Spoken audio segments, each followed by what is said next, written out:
Somewhere between accepting this is just the way it is and adding another medication, Kelley Jensen asked a different question. What else is available? Her autistic son, Beau, was 22 years old and struggling with OCD, anxiety, and rigidity that had become completely unsustainable for their family. Kelley was not looking for a miracle. She was looking for another tool. That search led her to transcranial magnetic stimulation, TMS, and a personalized protocol known as MERT. It was drug-free, it was non-invasive, and although Kelley understood that the outcome was not guaranteed, the changes she observed afterward altered the direction of their lives. In this episode, Kelley shares how Beau's OCD began to ease, how his communication started to expand, and how he moved toward greater connection, confidence, and independence, including building a relationship with his sister that they had never been able to have before. Today, Beau is 26 and living in a supported apartment. But this episode is more, it's about far more than the treatment of one family. We're talking about brain care, autism, parenting, emotional regulation, neuroplasticity, and why progress does not stop simply because childhood does. We get into the tools that families build over years, the pause buttons, direct language, healthy boundaries, and big problem, small problem conversations that may appear not to be working until one day they finally land. Kelley also shares why don't compare, don't compete became the mantra that carried her through motherhood, and why progress is sometimes better measured in inch stones than milestones. We talk about the creation of brain performance technologies, the history behind her Refrigerator Moms podcast, and why she has made it her mission to tell families and clinicians about a treatment she believes far too few people understand. And because this is still unbreakable, we eventually debate Morgan Freeman versus James Earl Jones, the only acceptable way to cut a sandwich, dishwasher politics, Golden Girls, and how to Shawshank a microwave out of your garage. This is a conversation about motherhood, mental health, and what becomes possible when somebody refuses to stop asking better questions. Let's get into it.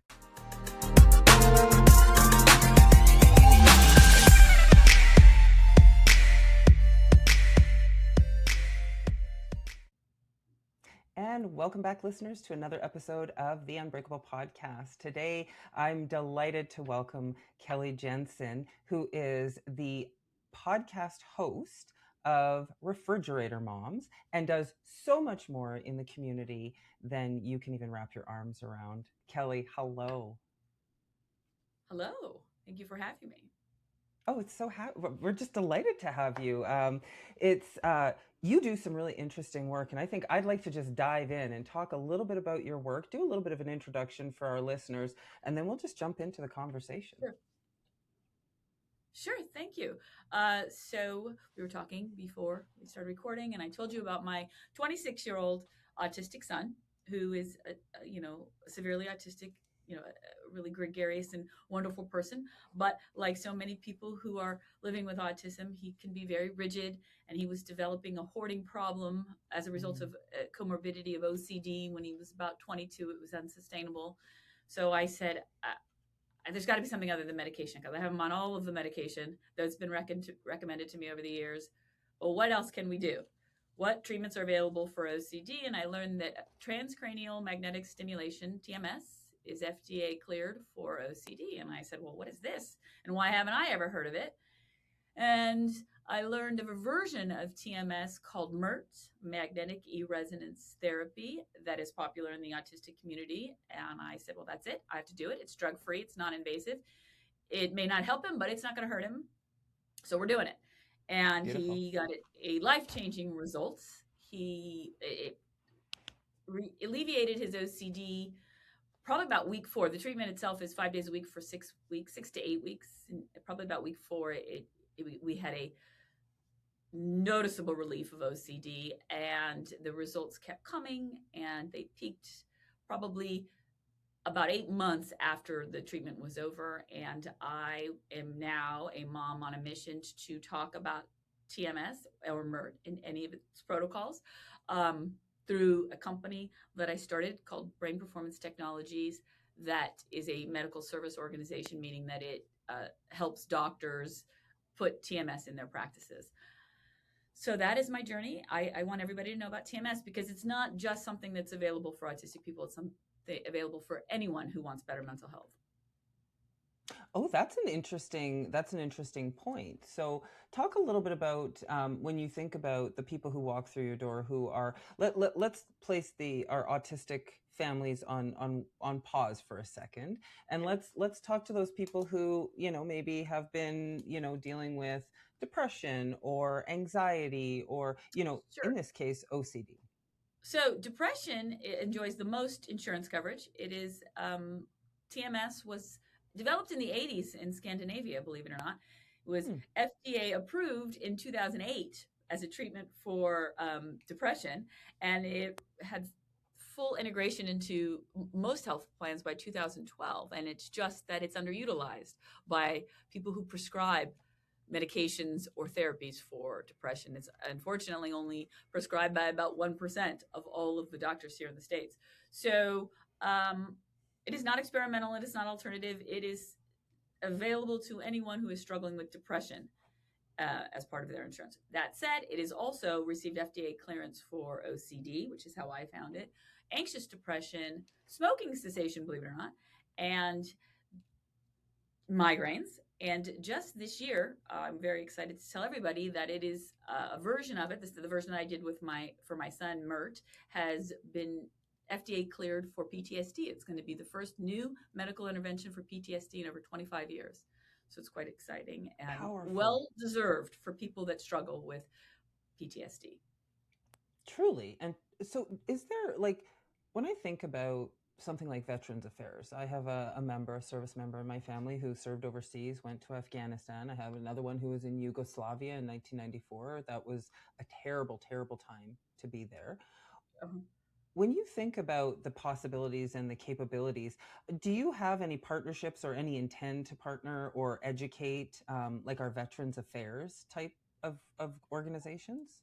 all day, every day. I pound the pavement like only the mother of an autistic child can pound the pavement. We are a TRICARE appointed, so people who have TRICARE that have a diagnosis of depression can already access our services, and we actually have 3 locations: one in San Jose, one in Sacramento, and one in Las Vegas. And our Las Vegas and our Sacramento location are very close to Air Force bases, and so we do outreach to on base outreach. Clinician outreach all the time, and I'm looking to do more. And if anybody out there is listening, find me and let's get you education. And it's just, yes, it's all about telling people. It's all about coming on podcasts like yours and telling people about this. Yeah, so that's the interesting thing that I was thinking. The first thing I thought was, why aren't we screaming from the rooftops to do this? Is this because perhaps pills are a more lucrative path? Like when you think about the fact, like I know my autistic nephew, he's on several medications and he does not like them. And he was a young one who would take them. He was kind of like a prisoner. He would take them, Yeah. and if you didn't say lift your tongue and show me that you actually took them, they probably weren't going down his throat. Yeah. Well, I will tell you that my son, he was taking 4 different classes of drugs, and I went to all the fancy doctors. And at one point, I said to the doctor at UCSF, "Is the point to keep him stoned? Is that what we're doing?" And they told me that is the cocktail, and that as he gets older, they won't be as necessary. And it really wasn't until he did the course of Mert that we were able to drop those medications. He's now down to 2 classes of drugs Wow. um, at a half the dose that he was on before, and they're working better. So I mean, I'm thrilled because yeah, medication is always going to be a part of the equation for people who Always. struggle with mental health. But the idea and the goal is to minimize the amount of medication that you need and make the amount of medication that you take work as efficiently and effectively as it can, right? So brain stimulation therapies, MERT, TMS can really help doing that. And why it hasn't caught on, you know, the great companies that develop these technologies, they don't have the marketing arm, I think, that the Hmm. pharmaceutical companies have. There's no money for commercials.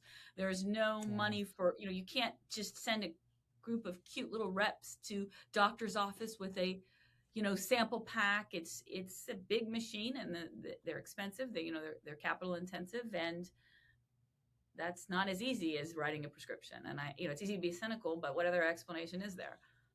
Yeah, I mean, the structure of how you would deliver it would matter. And, so then the question I also have to that end, and when we think about the applicability of it, is what about somebody who's neurodivergent in terms of like ADHD? Is this something that would work in that case to help somebody kind of Yeah, move in a different direction and come off sure. So, medication, perhaps? sure. So it is not FDA cleared for ADHD. It is pretty well studied, but it's something that you wouldn't get insurance coverage for. However, many teens that are neurodivergent that have a diagnosis of ADHD as they age, so TMS is covered by insurance for those diagnosed with depression ages 15 and up that have failed to make progress on Hmm. medication. So at 15, perhaps depression has set in because for a lot of Mm-hmm. neurodivergent children and teens, it quite often does set in. And so a lot of times in our clinic, we see kids that they have an ADHD diagnosis and a depression diagnosis, and Right. they're there for the depression, but it does help the ADHD. I would imagine. And then you would also think, like, for example, we saw a rash, I would say probably 4 or 5 years ago, where we were seeing these medications for mental health or mental illness, I guess is really how I would classify it. Yeah, We're putting these young people on medications. And one of the highest risks for anybody in an adolescent group is suicidal ideation and suicide in terms of how their body and their hormones and that growth is actually happening. yeah. So, I mean, like you, Yes. And there are, since I've been doing this in the short 3 years that I have been doing this, they have had more accelerated protocols come onto the market. Stanford has developed one that is a 5-day protocol. So it's almost like an intensive outpatient. You do the treatment 10 times a day for 5 days, 50 whoa, sessions. It's very intense, but it is the most effective treatment for suicidal ideation or people who have had suicide attempts that you can do, much more effective than medication. So I always encourage people to do some research and look into it because it is new and emerging. The accelerated protocols are new and emerging, but they're very important because again, they're very intense for more intense psychiatric conditions. And also people have to travel oftentimes because it might not be available in the area of the world that they live in. So accelerated protocols that you can do that are all gaining clearance rapidly are important part of being able to travel, right? You can take a week off hmm, work to do treatment kind of a thing. absolutely. Yeah. So, where is this technology in other aspects of the world? Like recognizing that Unbreakable has a global audience, is this technology available in other areas? Well, like I said, it was developed in Scandinavia. So Hmm. there's about four manufacturers of the equipment, and they're all uh, you know in uh, in Scandinavia for the most part. So it's Hmm. widely available there. It is peppered all around the world, so that you can probably find access to a clinic all over the world, but probably not as widely available as it would Hmm. be in the States. It is available in Canada. It is definitely available in the States, and it's definitely available in Europe. And Australia actually has a pretty decent smattering of TMS clinics. That doesn't surprise me. Australia tends to be ahead of the curve when it comes to mental illness and really helping people flourish. I mean, And they are into alternatives to medication, right?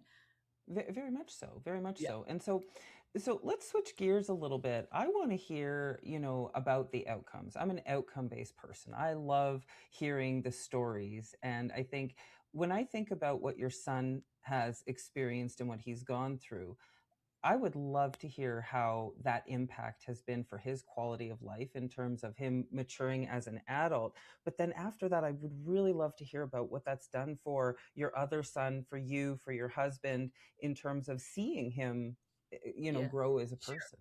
So it's my daughter. My other Oh, child is a girl, and oh, I'm sorry. Yes. that's okay.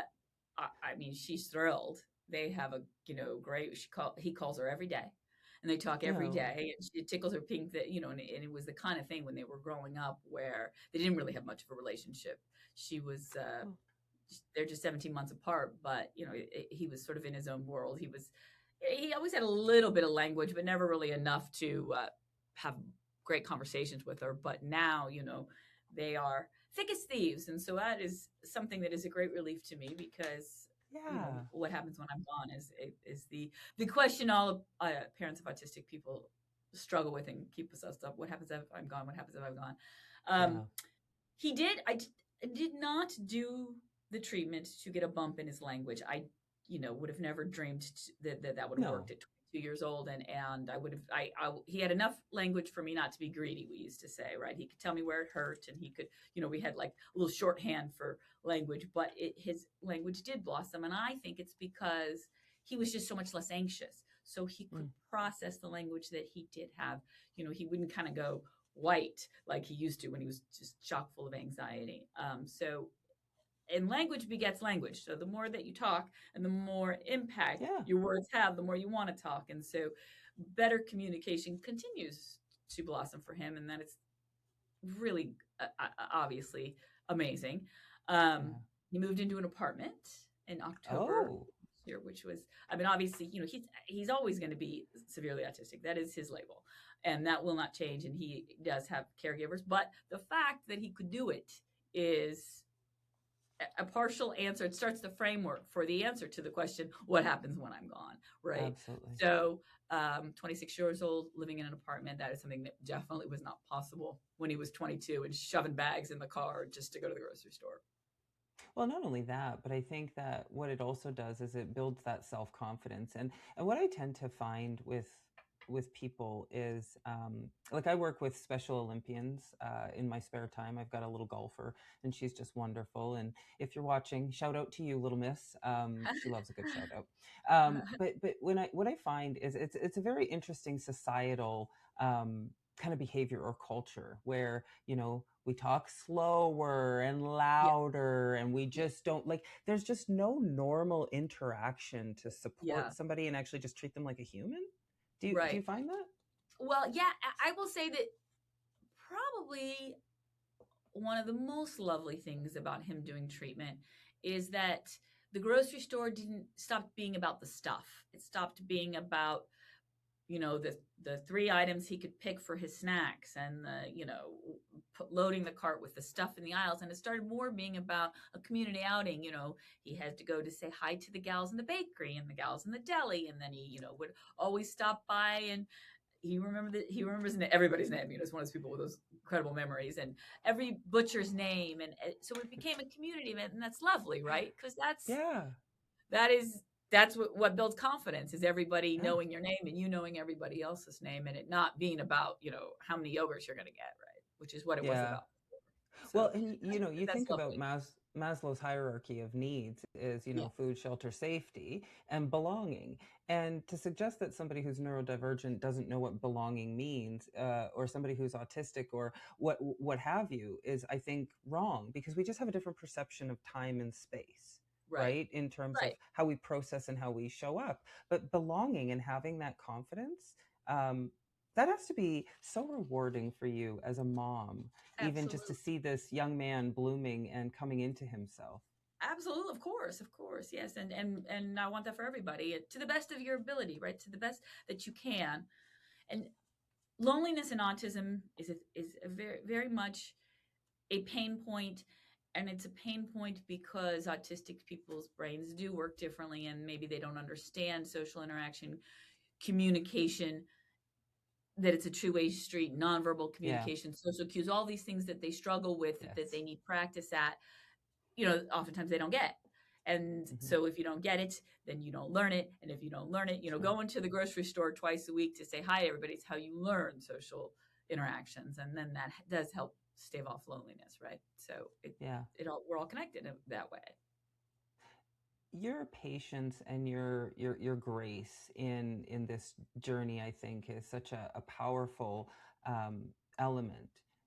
Other than the mother's love that we all know and love, what drives you to be that way, to be as accepting, to be as loving, to you've got a really really really deep sense of empathy to you. I think autism, I mean, if there could be one gift of autism for parents, which I mean, parents, hate to think that it's a gift because it's so challenging, but the one gift of it is that you learn to not sweat the small stuff. Yeah, I love Truly, it. right? Yep. You are not caring about, once your kid has thrown his body on the floor at Target, you're out of, F's to give, as they say, right? And so you Yeah. really learn what's important. You learn to be grateful for the minutes that you have that are not thought of autism. Any little advantage, any little inch stone, they call them inch stone of success. Even if you just get through the day, you learn to be appreciative of that, and that makes you a better person.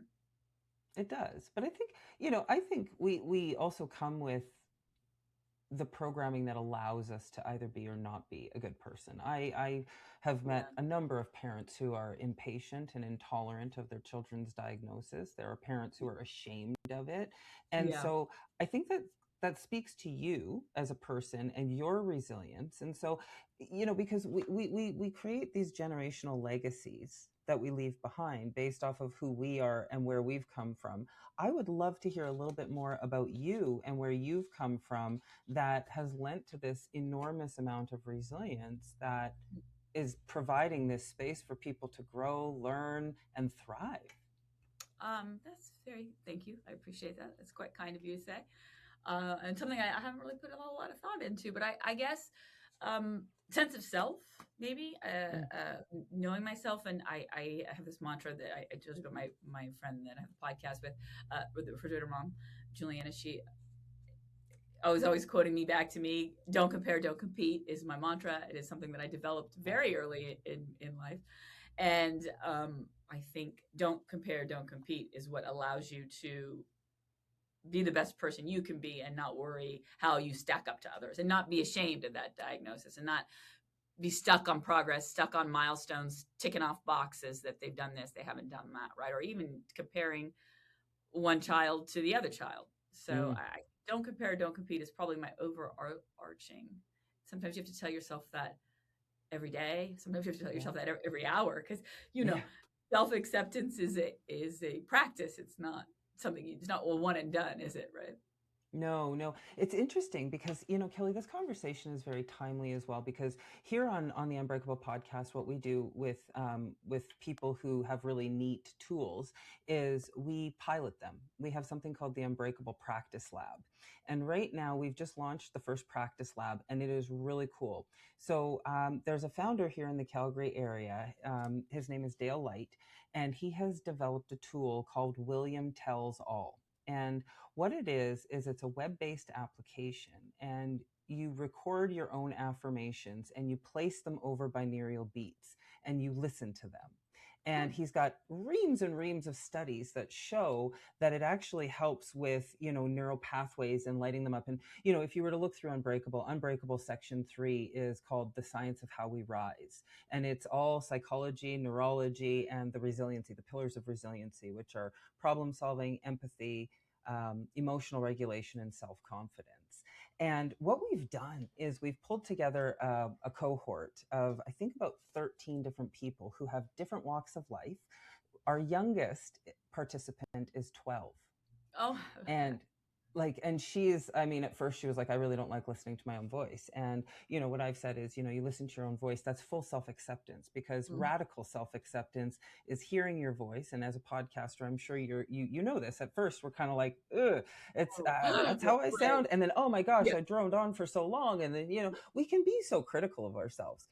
Oh But gosh. what's really interesting is we have people who are in the practice lab, and they are, so we have a 12-year-old, and then we have a 47-year-old. We have several athletes. We have a transformation competitive bodybuilder. We have we have two female football players who are both participating in national tournaments in the next couple of weeks. We Wow. have other bodybuilders like myself and one of my other friends. And then we just have lifestyle people who are just looking to improve themselves. We have one fellow who, we're seeing really great results from him. He's struggled with depression, and he has a stutter, and he's someone I've known for several years, and I really I love him dearly. He's a wonderful friend. And what we're starting to see is people are already finding positive outcomes from that because of the things that we tell ourselves. So for you, your mantra of how you show up and what you tell yourself, what happens is it actually programs your reticular activating system. And that actually manages your sleep and wake cycles, but it also validates everything that you think about. So what happens, say you wake up and you're like, man, it's rainy, it's cold, it's windy, I'm tired. Well, you've just set the tone for your entire day. Your reticular activating system is now filtering out everything that doesn't validate rainy, tired, cold. And so the William Tell practice is actually starting to enhance our internal dialogue. And what we're finding is people are leveling up. They're coming to a new level. They're seeing themselves differently. You know, our one fellow who wouldn't have stood up for himself if he had steel in his spine, had a minor back pinch at the gym over the weekend, and he took a day or two off, and he went in yesterday and he said, this is what I can do, and this is what I can't do, and this is what I won't do.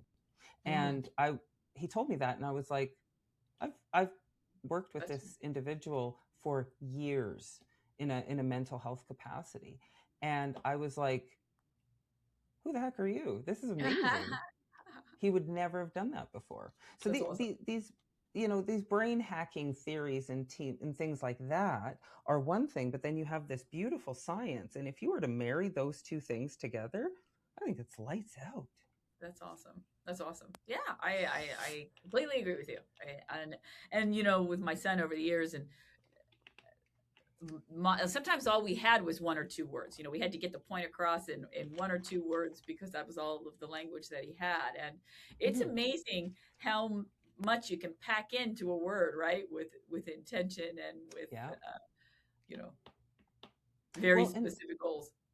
Yeah. And so one of the questions I have particularly is about emotional regulation, because I know the agitation or the anxiety or the frustration of not being heard, seen, understood when they are trying to articulate. I mean, that has to have been something that was a real challenge. So now that he's articulating and articulating more, do you notice a difference in his emotional regulation? Yes, that's probably been the biggest thing, is that, you know, and listen, we worked for years on hacks for emotional regulation, on little tools, on little things that he could do when he was spiraling out of control, right?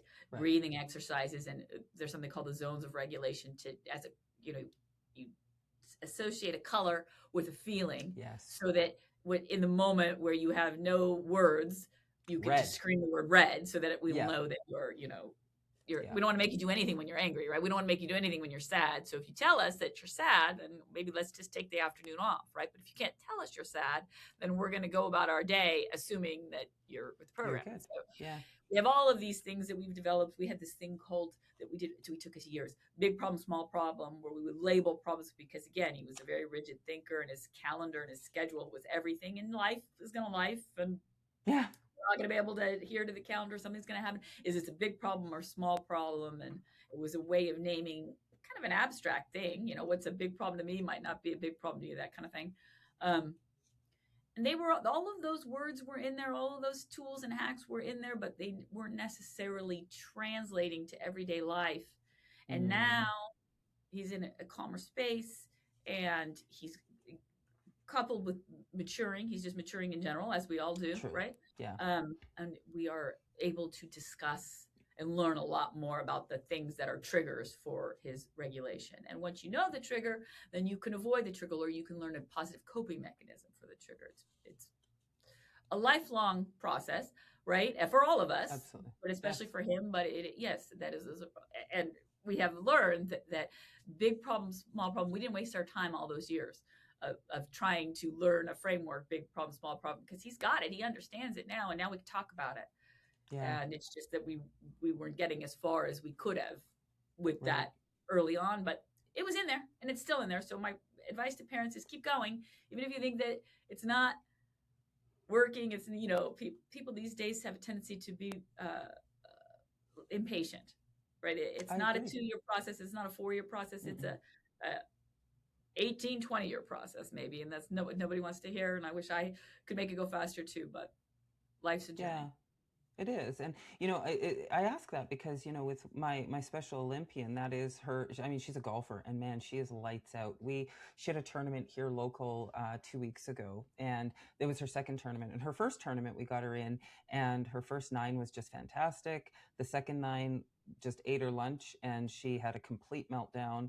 And day 2 of the tournament was it was awful, and she felt terrible. But you know what was really interesting was when we had our session the following week after that tournament, we did a debrief with her family, and then, you know, we had our session, and she said, My first 9 was so good. I would never have been that good if we weren't working together and I didn't have my tools. And I Uh, thought, okay, so she's looking for that silver lining to see where she's gone really good. And I yeah, love that because that's where we start to see change going forward, is being right. able to acknowledge the effort that we put into it. And then, one of the first things that I taught her was hit the pause button. Just Mm. hit the pause button. When you feel angry, hit the pause button. You know what that looks like. You know what that feels like. And I actually went out and I bought one of those recordable buttons, like an easy button, like Staples used to have. Yeah, yeah. And I recorded my voice on it. Well, but first, Kelley, I bedazzled it pink because that's my favorite color. So I spent a night and a half bedazzling this thing. And I am not an artist in that way, but and it was interesting. They included, like, in the kit, they include this little white pencil. And I was like, oh, that must be for sketching. No, it's actually for lifting the gems up. I did it the hard way. So that's fine. It's fine. We got it done. So on there, I actually recorded my voice at first. And I said to her, I'm so proud of you for hitting the pause button. You Oh, stopped the hijack. So immediately that positive reinforcement of you did it. And yeah. so what that does is it starts to disarm that amygdala to say, "Oh, I'm good. I'm not a bad girl for pushing this button and losing my cool." That's a Wow, positive coping mechanism right there. Pushing it the pause button is. is positive. Yeah, of course. It's It all about is. hacks for these things, right? It is. It is. But what was interesting was we had the pause button, then we had the belief button. And so the belief button is her recording her voice, talking about how good she is, how hard she's practiced, the things that she's done. And we went down even further and we took a golf ball and we spray painted it red. And I said, we're going to give this a nickname for now, and it's going to be anger. So if you look at her and you say, stop it, she howls. You break the hijack because the air quotes remind her of a time when it was good. And from there, she named it. She's a really big F1 fan, and Uh-huh. so she named it Max, which is like her least favorite F1. And she's like, I never want to see him. And I was like, well, then I guess you better not get angry. And so we came up with this, but then I created the accountability for her to teach her family how to use these tools because I wanted her to own it. She's 23. I don't need to articulate on her behalf. She's very smart. She's graduated high school. She has a job. She's a wonderful human being. She just happens to have some special needs. And Mm. so we wrote out a cue card for her to be able to train her mom and dad. Her dad's her caddy. And actually that was one of the first things we had to deal with, was that she was sometimes very, very snarky and Mm. mean to her Mhm. caddy. So we went Mm. out and we bought him a different hat. We talked about the fact that we all wear different hats in our day to Yeah. day. Yeah. And I said to her, when you go to the golf course, do you wear your salon hat? No. Oh, then why do you expect your caddy to wear your dad hat? Oh, right. Mm. So I think the other component here is the tools meet somebody where they are, right? Sure. And so, like, talk a little bit about some of the tools that you tried and have had to abandon because they just weren't effective. Anything about food. A lot of Mm, times autistic people are very motivated by food. So food is can be, but we had fixations about food, so that was never a good motivator. So I had to get away from that. Um, Too much language, mm, breathing exercises. He was never really into breathing exercises, right? yeah. So that's a big thing too. But he didn't love that. I've noticed that he's starting to do some of them on his own. So, but at home they just used to frustrate him. So I stopped the breathing exercises because that just wasn't his thing. Um, and just basically not giving him enough time, like having to be on a schedule. He wanted Yeah. a calendar, he wanted a schedule, but to be flexible in that schedule was really important because more than anything, he needed time to process things, right? So if the schedule had to change, if I would have to give him some time to sit with it, and eventually he would come around, but I couldn't be in too big a hurry, right? And Hmm. that was probably the biggest lesson for my son. And I think any person, anybody really, but particularly for autistic people, they need time to process a change, the time to process things, right? Things sometimes aren't Hmm. going as fast for them, or maybe they're going too fast in one part of their mind and not fast enough Yeah. in another part of their mind. um, we've learned a lot in the last couple years because he is speaking more about social anxiety. So he has a lot of social anxiety, which I never knew because he's very gregarious. He he wants to see if he walked in the room right now, he would ask you your name and that'd be great. But then he would be so nervous if the conversation got over his head. So I have had to really rein in some of the activities because I know they have to be short bursts because there's a lot more social anxiety than I ever realized there was. I've had to rein in birthdays, big celebrations because it's just too much. Too many people, it's too much. It's too overwhelming. It's too much social anxiety. Yeah, that's interesting. And not at all surprising either, Yeah. right? I mean, I'm a fairly isolated person and I'm neurotypical, Yeah. I believe. Yeah. Yeah, us ladies from the 80s, I don't know that we didn't get the attention. And I guess that's the other thing too, is that, there is a lot of attention on neurological health, on neurotypical versus neurodivergent. That's something that actually my producer and my chief of staff, Megan, want to talk about. They want to talk about those differences and Yeah. how we see and perceive the world. Right. And I think it's I powerful. encourage everybody to not lose sight of the fact that it's communication, effective communication. So you touched on earlier when you have to meet somebody where they are, and that is absolutely true. What that means is, how does this person communicate? What language, what verbal, nonverbal language does this person respond to? Because if I'm talking about something that they're not getting, maybe I need to not talk. Maybe I need to just sit and look and what is my face saying that my language, it doesn't match what my language is saying. And so it's all about effective communication, very direct language, and you'd be surprised how many of us get kind of confused by what that looks like and what that sounds like. Absolutely. I mean, it's also concrete language. It's saying what you mean, right? You're not going to go and have a consulting type conversation with a person who is autistic. They are going to look at you and say, "Why did you say all those words? What is your point?" Yeah. So he's really good my son's really good on the phone. He's great with technology anyway, but the phone is a safe place for him. That's one of his positive coping mechanisms, is phone and FaceTime. So That's great. Has a lot of people he likes to call and have very short conversations with, because that's about where he is, short conversations. And, everybody's tickled pink for the most part when he calls, but it's sometimes inconvenient, and you can't drop everything to sit and have a conversation with him. So people will, what do I say? I don't want to be mean. I don't want to be, well, you're not being mean if you say, "Bo, call me at Tuesday at 5 p.m. Bo, don't ever call me before 9 a.m. Bo, if you tell him when to call and when not to call, you're not hurting his feelings. You are giving him instructions. You're giving him information. You're giving him communication that he needs. And it's amazing how many people, but I feel bad. Don't. You're being you're being helpful when you give him information. You're not being you're not being mean. You're being direct, and that's what he needs, right? And that is You'd be surprised how many people are put off by that, or I can't bring myself to do that. Well, it's interesting because that's one of the things that I talk about with my Olympian a lot is, because a lot of her friends are also in Special Olympics. And so boundaries, we have a statement that we write in her journal probably once a month, give or take. And it is, boundaries are not being mean. Boundaries are healthy. And that's really what you're telling people, is create a boundary with him that you can live into and be consistent with that, because that's what he's going to expect. But it's a boundary. And what it sounds like is that when someone gives Bo a boundary, he leans in on that and he really values that structure to help him feel psychologically safe. Absolutely. Absolutely. So, and that's a tip for anyone that, interacts with people who are neurodivergent or who don't have a lot of language, is just be very direct, keep it very simple. Mm-hmm.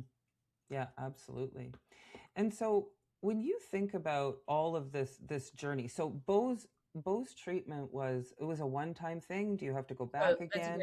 That's a great question. And so TMS and all of the protocols of TMS, accelerated TMS, they are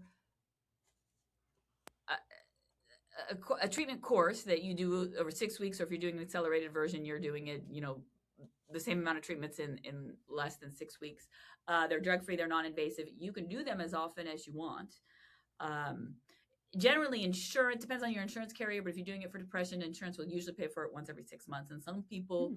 require a touch up once every 6 months. Some people, for a couple of years, they're going to have a touch up every 6 months, and then maybe they'll be able to go a year, and then maybe they'll be able to go to 2 years. For my son, he did the full course of MERT when he was 22, and then about a year later, he did another 4 weeks, and he hasn't had to do it again. Wow. And that was So 4 that is years. him. Everybody's Yeah, different, but again, it's totally. drug-free and non-invasive. So, generally what the doctors say is if it's been longer than a year, you're probably going to need to do, and you feel like you're slipping, you feel like maybe you're not sleeping as well, maybe suicidal thoughts are coming back, or, these things happen, then you probably, if it's been more than a year, you're probably going to need to repeat the whole course. If it's been less than a year, you may be able to do a half course.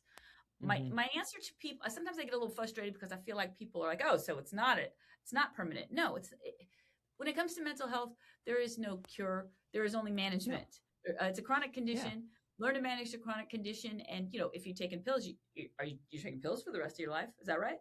Or, I mean, so you might need it again. That's okay. Yeah. That's my answer to it, to Well, everyone. and I But think it's also like it's the choice to flourish versus languish. Like when we look at somebody who has a mental illness, there's a really great researcher out there. His name's Corey Keyes, and he has a model where he talks about the flourishing versus languishing model, and how somebody who has mental illness, whether that's a PTSD, depression, all of those different type of diagnoses, um, you can flourish with those things. You don't, that it is not a death sentence, right, because your brain operates in a different way, right? And I completely agree with you that if you could take the cost of a medication or a copay out, and you could remove those toxins from your system. And I mean, I'm not, oh, big pharma's terrible, blah blah blah blah blah. I mean, they kind of are in some cases, but that's not my rail here. My rail here is, if you don't need to tax your liver, if you don't need to tax your kidneys, why would you? Like, right, that physical whole health is super important. And if you could do right. something that reduces that impact, why wouldn't you? Well, and then a lot of things, yeah, absolutely. And then a lot of the things, sometimes they describe TMS, the neurosurgeons who are so great. Think of your brain as a cell phone, and think of the magnetic pulse, as a phone charger. So it is recharging your brain. And for some people who have had multiple concussions, or who have had a lot of trauma, that has a physical effect on your brain. It has a physiological effect on your brain. And so psychotherapy is great. Medication is great. Those are absolutely tools in your toolbox for better mental health. But if you have a physiological component of your brain care, you should address that too. Yeah, I mean, right? My dogs were barking, sorry. Okay. Absolutely we should. Like, I think that the people think that they have health because maybe they go to the gym and they walk on the treadmill and they eat, some carrots and spinach and whatever. But whole health, you're not healthy if you're not mentally healthy. If you're not Right. mentally well, doing the things that you can be doing to be your best full whole self. And the brain is the engine that we run on. So get some brain care, because, you know, Absolutely. Yeah. so This one of the things I'm most proud of, and I mean, I see this with my son, we actually re-engaged speech therapy after he did treatment, because he was so interested in communication and talking again. But a lot of people that do TMS, people who have been in a deep depression for a very long time, they tell us that they start to really enjoy therapy. That, a lot of times people who are in a very depressed state, or who are, like my son was, in a severely rigid state of being, progress is too slow on all of the great coaching and psychotherapy that they're doing, and so they don't have encouragement to stick with it. But if you take care of what is ailing your brain, and you are in a better place, and your brain is charged like your phone is charged, you start to see things you didn't Mhm. see, and you start to want to go to progress, and the self-actualization tools that make all of our lives so much more manageable start coming to you in greater speed, and then that begets more progress, right? Because the more you get to know yourself, the more you want to know about yourself. And Absolutely. TMS can help you start a Mhm. journey that you were too overwhelmed to begin before. I think so. And I'm a masterclass subscriber. I really enjoy that platform, and they have a phenomenal unit on the brain, on neurology, and they've got these three wonderful female neuroscientists, and they get on this, and there's this one lady, and she consistently just refers to the brain as a 3-pound piece of meat that controls your whole existence. I'm like, it's such a gross way to put it, but it's just, I mean, when you think about it, that's really what it is. And it's also the one thing that I think people fail to remember, and I think this is what makes going down those paths as difficult as it is that the brain is a prediction machine. It sits inside of a closed skull and doesn't see or feel anything other than what your eyes process. And so if you've gone, I mean, in my book, there's actually a story about after my mother abandoned us, and we were in a counseling session with a counselor, and it was at our school. And for all intents and purposes, the gentleman was quite lovely. He was easy to get along with, and he was lovely. My sister and I were in a counseling session with him, and he had given us, those smelly Mr. Skechers markers that they used to Uh-huh. have. Yeah. Like, I don't know who decided that, giving kids markers to sniff was a good idea, but okay. And so, I'm like 5 and my sister's 7, and we're sitting there and we're like, ha ha, we're having a grand old time. We're coloring and we're drawing these pictures and we're doing all this stuff. And he goes, okay, girls, it's time for us to put the markers away and it's time for us to talk. And, we're doing our thing. And he goes, oh, he says, you guys aren't very good listeners. Maybe that's why your mom left. So you can well imagine, I didn't go to a psychologist to deal with being left on a couch at 4 years old until I was 31 years old, and I was 5 when that happened. Wow. That's a formative memory. That is never leaving you. Never. And so you think about the fact that that happened in the first 5 years of life, and our self-confidence is actually built between the age of 4 and 12. Whatever we have happen to us between 4 and 12, it either empowers us or disempowers us from a self-confidence perspective. Fun fact, you're the most confident when you're 60, 60. And 60. Okay. All right. yeah, and so what happens though is that you think about just that in terms of the prediction of what my brain is going to tell me when I walk into the psychologist's office at 31 years old after leaving a really, really horrible, uncomfortable, psychologically unsafe relationship where I'm trying to get a need met that is not being met. And the fear that I felt and the anxiety about going into that was born out of the fact that the last time I experienced something like that, I was told that I was the problem. Right? And so the brain as a prediction machine is just saying, yep, you should feel nervous. You should be sweating. You should be uncomfortable that this person's going to tell you you're just not a very good person. You deserved what you got in that relationship, right? And it's people don't equate those things. They don't think about them. Right. Oh gosh. Wow. Wow. So it's a neuroplasticity thing, and it sits inside of there. And so when we think about something that didn't work, that you put a lot of effort into, that maybe, or had a painful experience with somebody or something, the next time something happens like that, your brain is going to have a specific reaction, which is going to indicate your body should go into fight or flight mode, and then from fight or flight mode, well, then it becomes a decision. And if it's I'm going to move through this and I'm going to just go against that, you're reprogramming your brain every single time you go against something that makes you uncomfortable. Like my wife is she was born and raised best buds with her mom, very, very devout Catholic family upbringing, and she was shy as can be, like to the point, like she was one of those little kids who hid behind her mom's pants, right? And so you know what her mom did?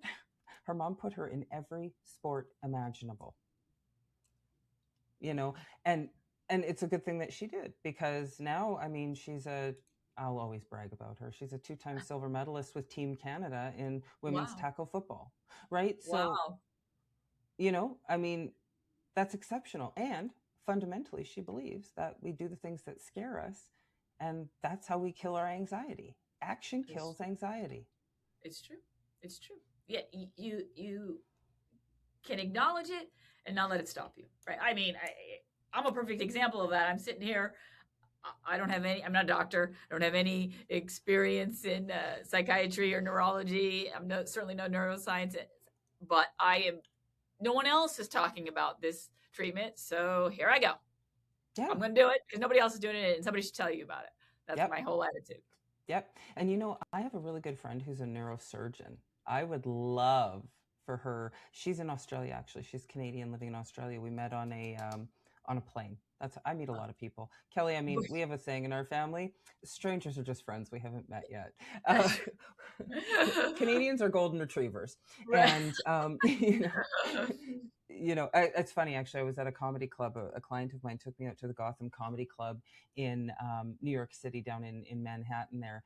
And our girls were off at, I think it was like the Jonas Brothers or something in the garden. And I was like, I'm sorry, you want me to send my 14-year-old alone in there? And she was like, it's the safest place in New York City right now. And I'm like, okay, cool. So we go into this Gotham nightclub and, they have, all these guys up there, they're doing their bits and whatever. I go to the restroom and I'm like, I'm pretty sure that's Jerry Seinfeld.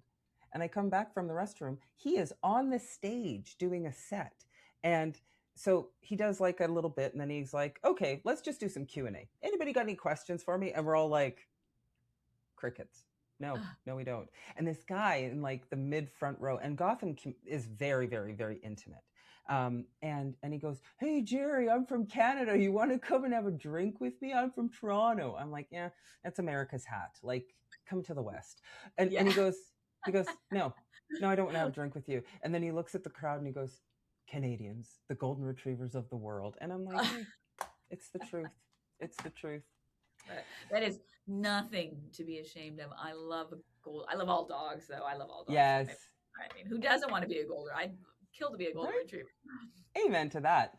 Okay, so before we wind down here, one of the things that I would love to hear a little bit more about is I'd love to hear a little bit more about the business, the Brain Performance Technologies. And I'd also love to hear about your podcast, Refrigerator Moms. Let's give some folks something to click into. Thank you. I appreciate that.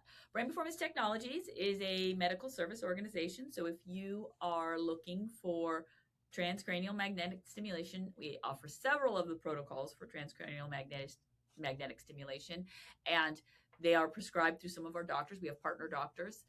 The doctor that treated my son, he was lovely, and I called him and I was so grateful for, the success that the treatment was for my son. And I said, is there anything I can do to help you? And he said, well, maybe you could talk to some moms. I'm not really good talking to the moms. And so it was going to be, I was just going to, be an advocate for the treatment. And then one thing led to another. And my husband said, what can I do for you? And he said, do you know anything about taxes?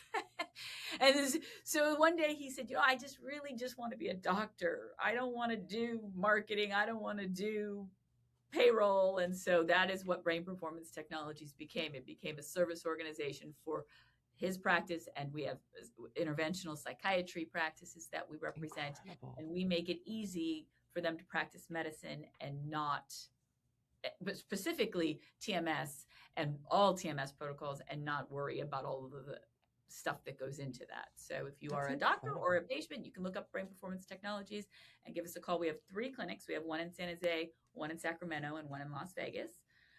But you can open a division of Brain Performance Technologies wherever you want to bring TMS to your practice. So that's Brain Performance Technologies. And Refrigerator Moms is a podcast. And what happened was, I have a dear friend who also has an autistic son, who's in his 20s. We have been friends for over 20 years, and we have been navigating autism together for a very long time, long before social media, was a thing. And just have a good old-fashioned friendship that has autism in common, but that it would exist with or without autism, right? So we're really good friends, but she's an editor by trade. So she was helping me edit the website for Brain Performance Technologies. And a mom was in the clinic because her daughter had been diagnosed in college with autism, and she was doing treatment. And she came in to introduce herself, and she was in a really bad way. How could I have missed this?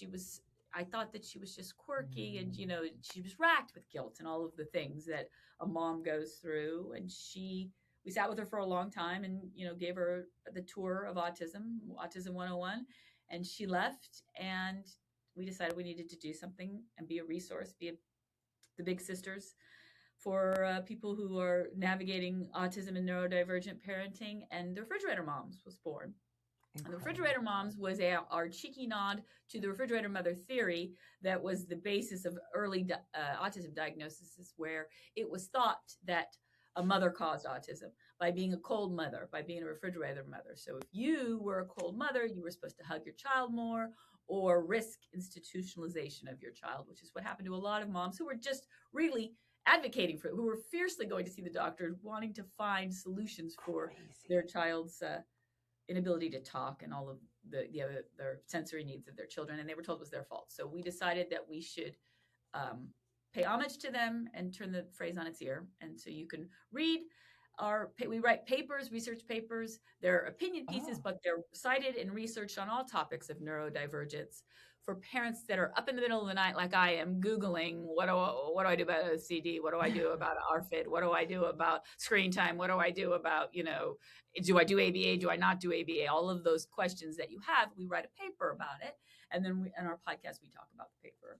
And it is meant to give parents a sounding board from moms who have been there. That's fabulous. That's fabulous. And your listeners, they're kind of all over the place. They're all over North America kind of thing. They're all over the place, and we get great questions. And you can find us at refrigeratormoms.com, and you can find us on all the social medias. And we weren't really social media people, but you start. We are I'm now. sure. Yeah, they love us on the TikTok.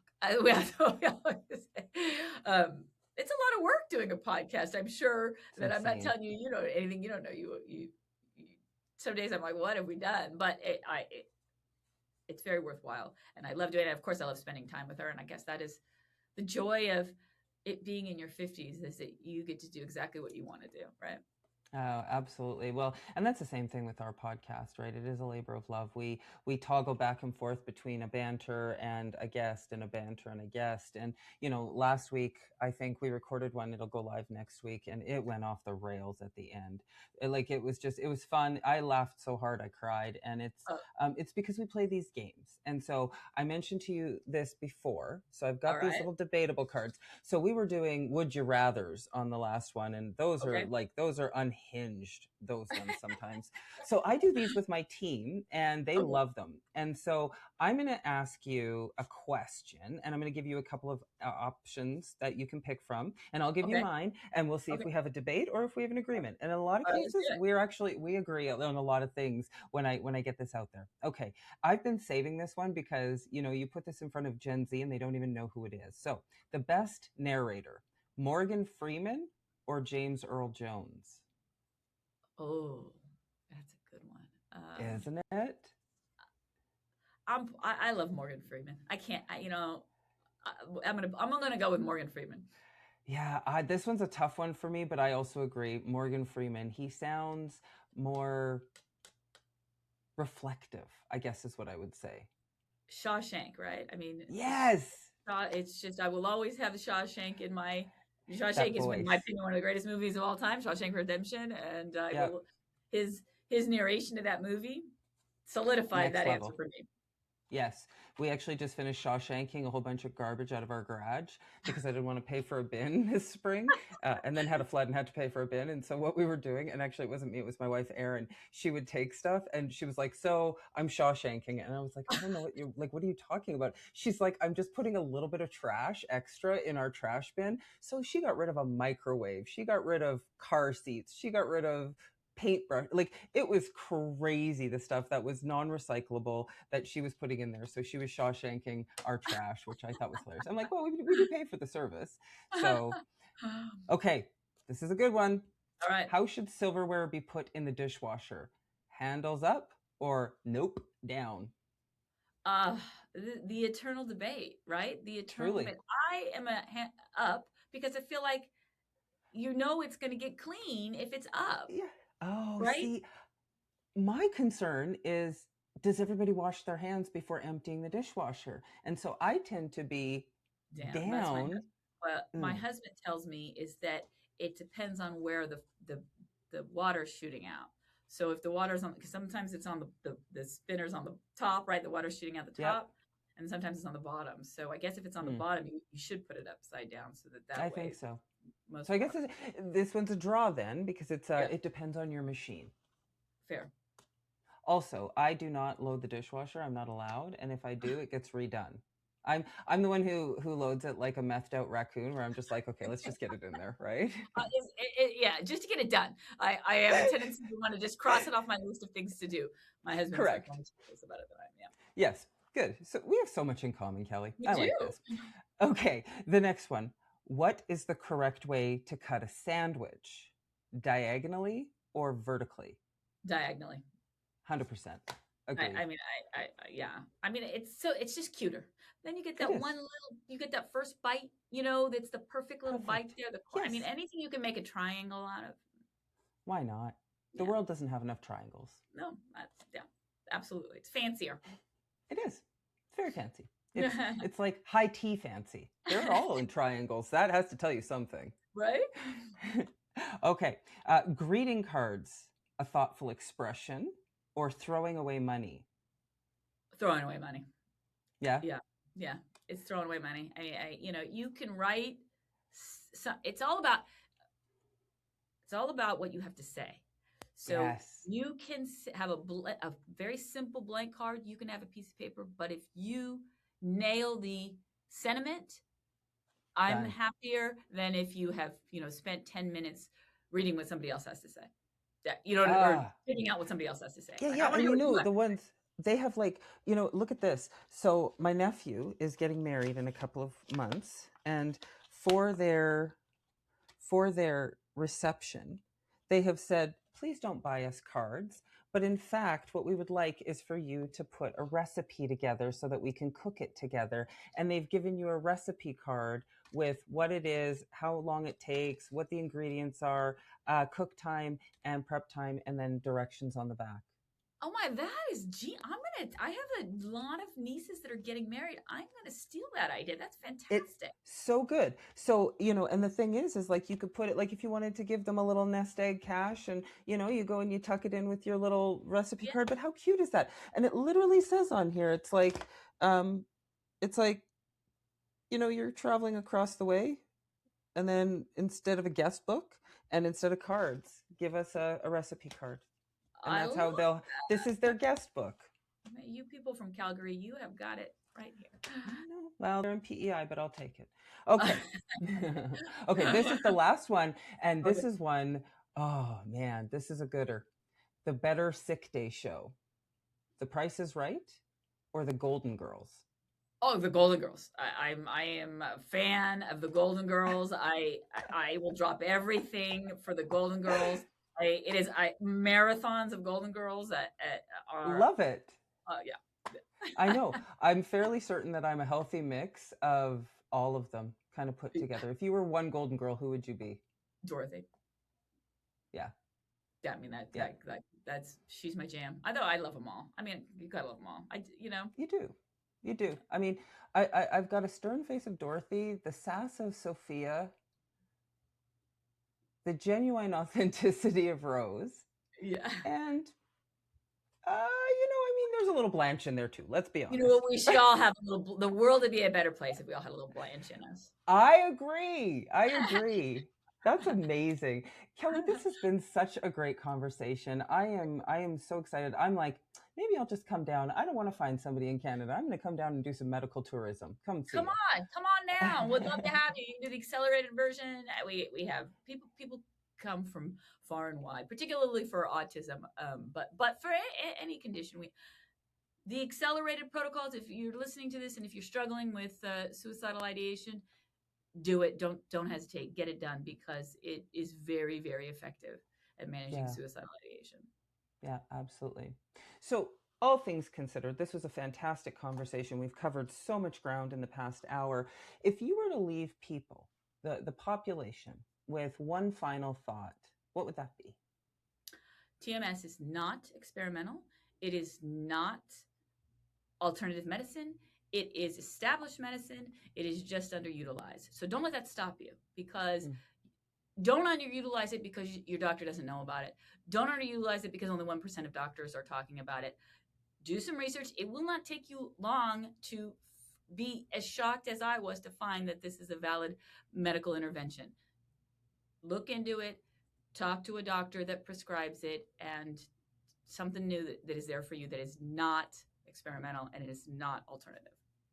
Amazing. Amazing. Well, listeners, we're going to drop Kelley's information in the show notes for you, so you'll be able to follow up on Refrigerator Moms if that's what you want to do.